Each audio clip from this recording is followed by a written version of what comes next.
Well, so a couple things, 3 things probably. So when you look at people who as we've been saying, sort of have the least, people who are on sort of the business end of the socioeconomic ladder, it's true that there are government relief programs which try, in some sense, to provide things for them. But it's important to contextualize that. It's important to look at who's actually getting the most in this, right? And the answer is not them. It's Goldman Sachs and Bank of America and the rest of the corporate welfare recipients. Those who are getting the pittance, the bribe from the sort of state relief agencies, in the process have to face a number of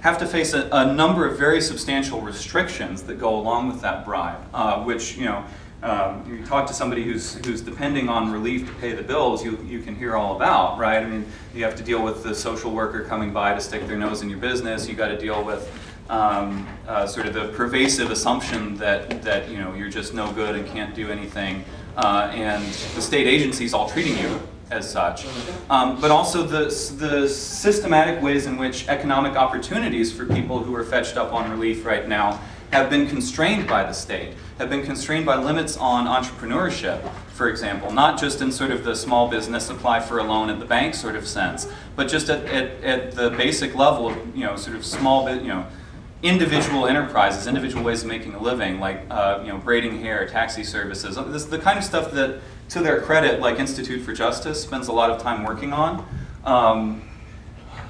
These systematic efforts to burn the poor out of economic opportunities, and in addition to like the explicitly economic stuff, just the fact that people are being, the poorest and most marginalized people are being targeted for pervasive criminalization.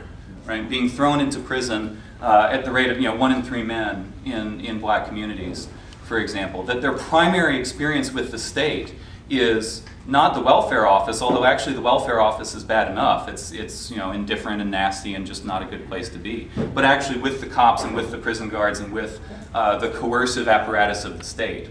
And this is most true for the people that I see as sort of the most marginalized and the most natural allies of libertarianism, which are people whose ways of living are directly criminalized, who have nonviolent livelihoods such as sex work or drug use or anything that an undocumented immigrant tries to do, but who are constantly being stopped from making a living for themselves by the state.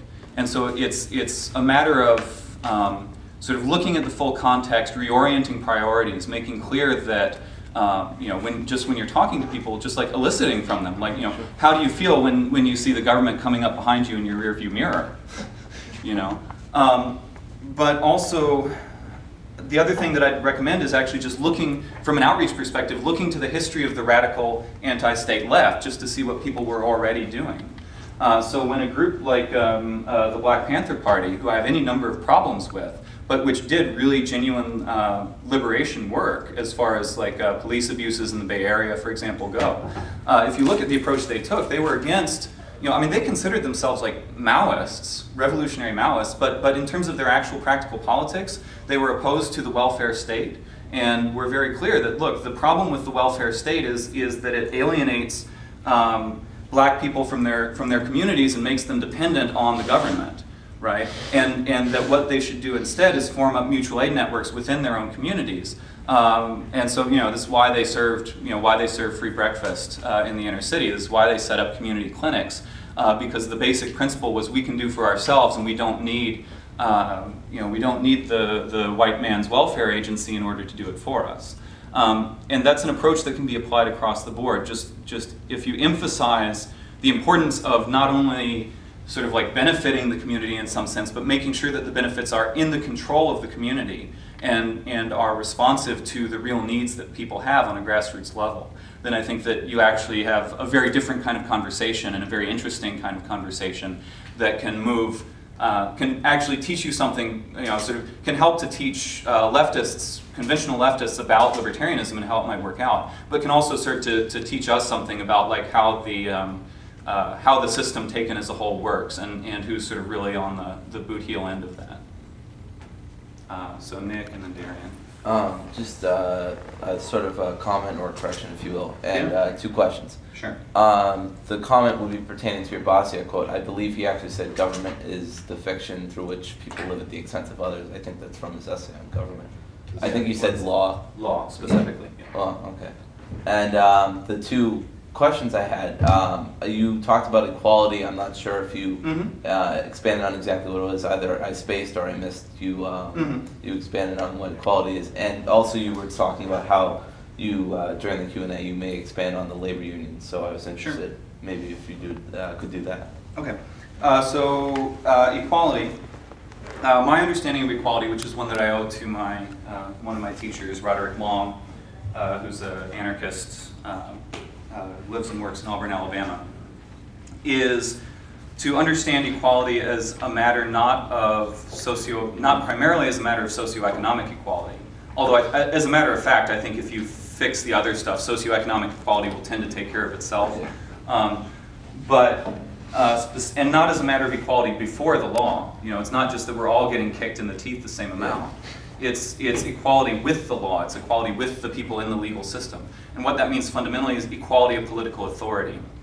So what that means is that as individuals, there's no division of us into people who deserve to be superior in political authority and people who deserve to be inferior in political authority. What that means is that you and I should relate to each other not as, you know, like master to servant, not as king to vassal, but as equal to equal, which means, you know, a principled requirement of consent, opposition to any form of invasion on the individual liberties of others, and a political system in which the mere fact of political position is not taken to override the individual rights of any individual person. And then the labor unions. So labor unions have a complicated history and a complicated relationship to the libertarian and anarchist movements in America. And the reason that they do is because the state made a very concerted effort to capture the labor unions in the 1930s especially. There were some preliminaries before that. Yeah. And when you look at labor, so libertarians often talk about labor history as if there was just no labor movement before Wagner. And then Franklin Delano Roosevelt comes along and gets through the Wagner Act, and so unions sort of pop into existence and start harassing and coercing employers. Yeah. Wagner was a response actually to an existing very strong labor movement.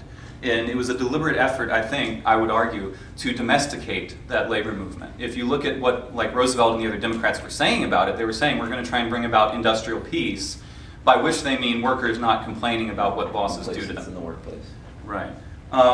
Before Wagner, there were actually, you know, there's a bunch of little tendencies, but there were 2 major mainstreams within the labor movement. One of which was the conservative labor movement, especially represented by Sam Gompers, the American Federation of Labor, and a number of the other establishment unions that we actually, you know, still see around today.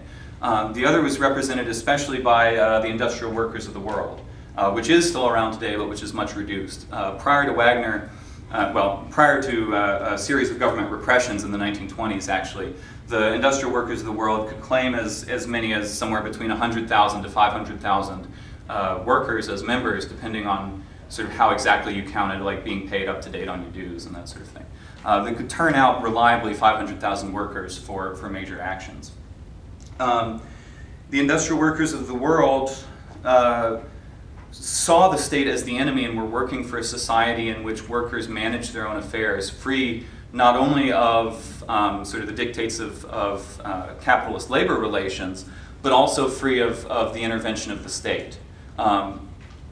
And saw the primary means of the labor movement as ideally being sort of bringing workers together for, you know, strikes, boycotts, sharing information, sharing resources, building hiring halls, taking direct action against political repression when necessary.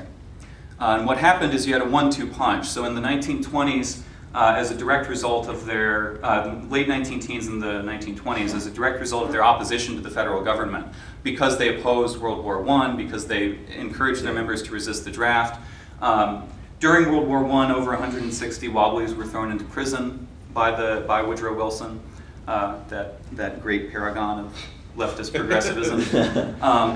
Fascist before fascism was cool. And then subsequently in the 1920s, during the Palmer raids, thousands of Wobblies and other anarchists were rounded up and shipped out of the country. A lot of them were shipped out to the Soviet Union.